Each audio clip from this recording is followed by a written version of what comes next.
Hello, everyone. My name is ElizabethBarry. I'm known as the Kind Communicator, and I'm here with a talented and a fellow coach of mine, Dana Pharant. Dana Pharant, say hello. Hello, hello. I'm so happy to be here with you, Elizabeth. It's always fun to get together with you. Yeah, and I'm finding that in these times, it's coaches like us who have been working on the processes and the tips and the tactical solutions for leaders, for business executives, for entrepreneurs, solo entrepreneurs to move about. We've been doing this for years, but now everyone is kind of like at a standstill. And I think it's important for coaches like us to come together and share advice. So I guess, you had mentioned to me that one of the cool things you're working on right now is the idea of trust. And I'd love to hear more about what you're telling your clients as far as trust right now. Yeah. It's interesting. It's like when we've moved into this pandemic, and of course, my platform has all been around the inner dominatrix, which is standing in your power and really owning who you are and using that as the archetype to step into. And now more than ever, I would say this is where it's situation critical, where we have to listen to our inner wisdom. We have to listen to the inner voice, because nobody has being able to look in the crystal ball and say, this is what's going to happen. This is how it's going to play out. This is how long. I mean, every day that changes. Yeah. And so more and more, it's really important that we start dropping in to being able to trust that things will land and, fall out the way that they're supposed to. It's going to be messy. It's going to be awkward, but having that sense of trust in something, a bigger picture, Yeah. and having the trust in ourselves to be able to pull on our own resiliency, to be able to, to action on those inspiration points, because there's a huge opportunity, right? This is the crash of 1929 created a space in which there were more millionaires created at one singular time than at any other point in history. And so every crisis always has an opportunity, but we can only get there if we're willing to trust that that's a possibility, if we're willing to look inside and really get reconnected. So that's where I'm coming from with this idea of trusting ourselves, trusting the bigger picture, and moving forward from that. I love it. You say the word trust, and what I'm envisioning from my brain is like some sort of funnel, right? So you have this funnel from, I just put out a book. It's called Design Your Mind to Be Kind. And I talk about an infinity sign that flows from the heart to the mind to the lips. And I think that, with that said, with your body of work, I think of it as a funnel, like taking those thoughts and funneling them down like a business funnel, right? You have all of your layers in your business funnel, the blue and gray charts that we always see.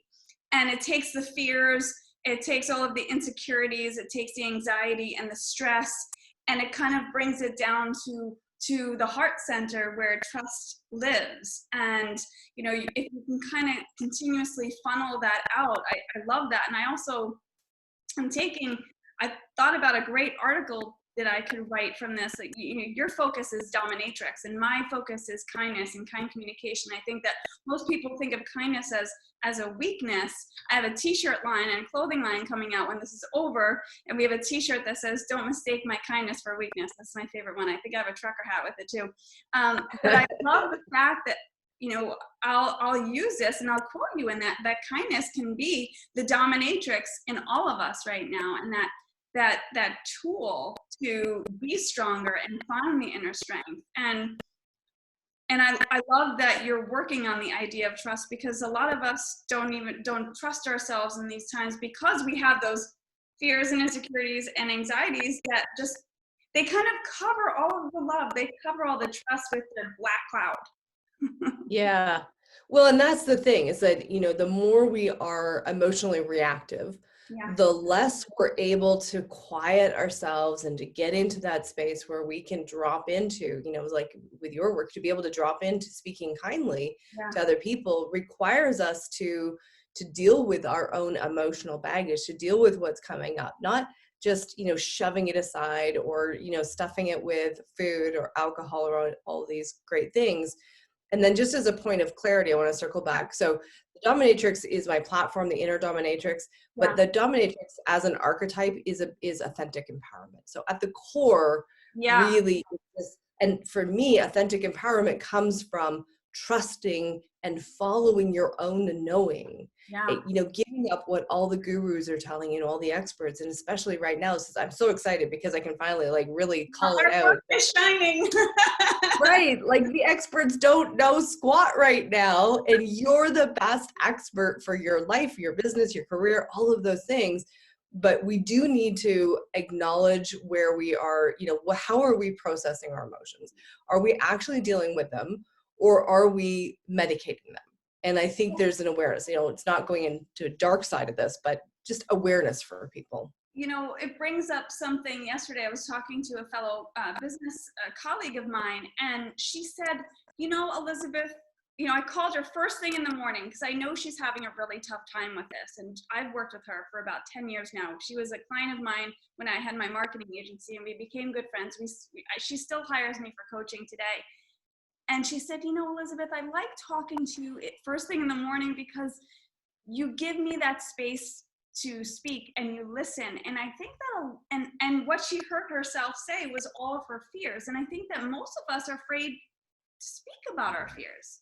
Most of us are afraid to actually hear what's coming out of our heads. And I think that's one of the ways in which they can take your work, that inner work, that dominatrix empowerment work, and really understand that what's really coming out is the fear, but it's not something to run away from. It's actually something to tap into because there's purpose in pain. And once we follow it, we kind of get to that side of what you and I, our life's work is based on. It's beautiful.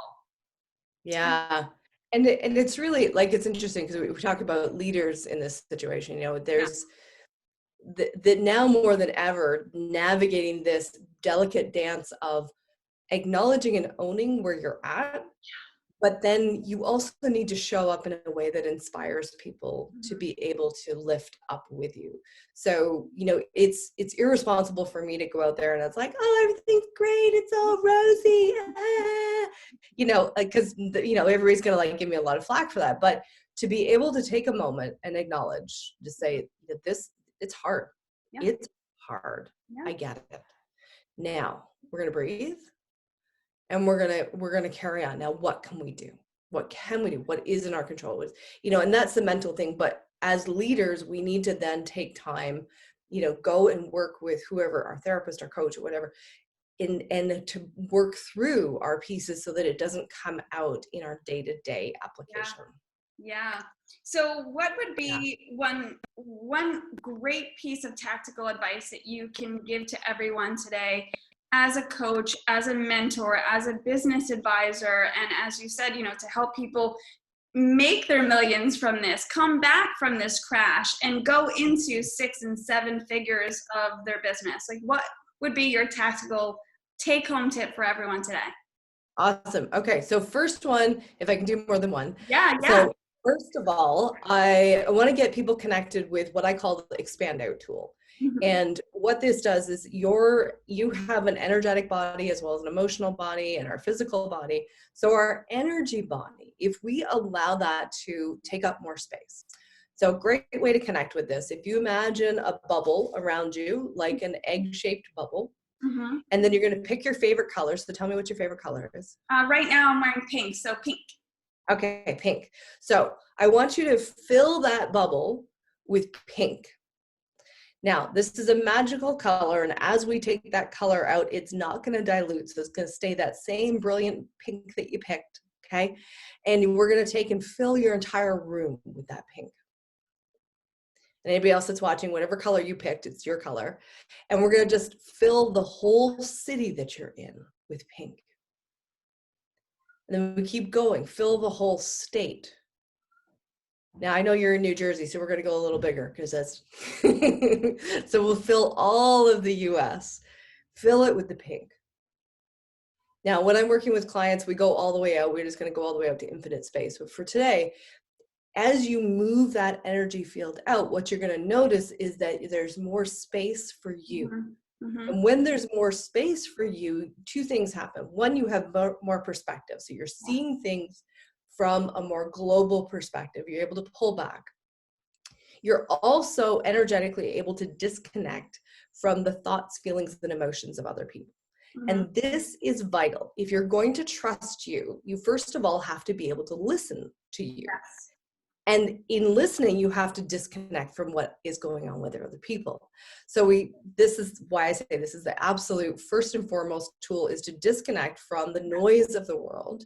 And I like expanding out because I find that's a great way to, just really disconnect from everybody else.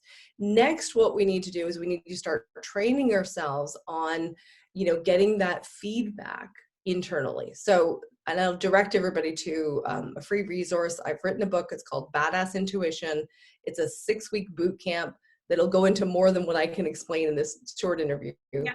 But that'll take you through the base tools for being able to start to connect with your intuition, using those testing tools on a daily basis and following them. Okay, that's the key. So when you get the yes, you follow it and you start building that muscle. And that's the piece. We act on our intuitive responses and following it. So I love it. I think, one of those tips are great. It's like getting the perspective. So my work in my new book, I talk about the fly above approach. It's effective habits of communicators. So it's the same thing, pulling back, getting that distance and flying above yourself in this imaginary sense to see how you're acting, how you're speaking, and what you can do about it. And then saying yes to possibility and creating no for boundaries. I mean, that's where everything happens. That is beautiful. I love the pink. I love the colors, and the expansion for me took me to a place of what I'm calling like the space between. The space between gives us a pause. It gives us the opportunity to either react or respond. And we therefore have that objective reality rather than subjective, where we're sitting in our own thoughts. And that's where it becomes more of an opportunity, and possibility opens up rather than challenge and obstacle. So thank you. That is awesome. Intuition is everything. And I'll leave everyone with my tip, which would be, right now, if we're talking about trust, and if we're talking about coming together and focusing on the good, and if you're a business leader, we always talk about time management. I think one of the things that we can focus on is time management, but think about it like this. How are you focusing on your thoughts? What are the thoughts that are taking up more of your time and your energy right now? Are they negative? Are they on the news? Are they on the downside of things? And I know a lot of people that are in ICU. I lost the love of my life in January. I am 100% with everybody. But the way that I am coping, the way that I am getting back up and finding my resilience again, is by training my thoughts and using my time management. And as you said earlier, to make sure we're in that perspective of, okay, we can think about things as positive, we can accept what is happening and really come into the now moments and the reality and the real time of it. So that is awesome. See, this is what happens when coaches come together. They pull their resources, they teach each other, and I felt the pink, and I felt that space between. I felt it as listening more. So this was beautiful to be able to inspire people with someone that's not here. We're both quarantined. Everyone else is quarantined. So how can our fans follow you? I mean, my following might want to do more color work with you and find out about their inner dominatrix. How do they find you? Absolutely. So I have the distinct advantage of being the only Dana Pharant in the world. So yeah, Pharant.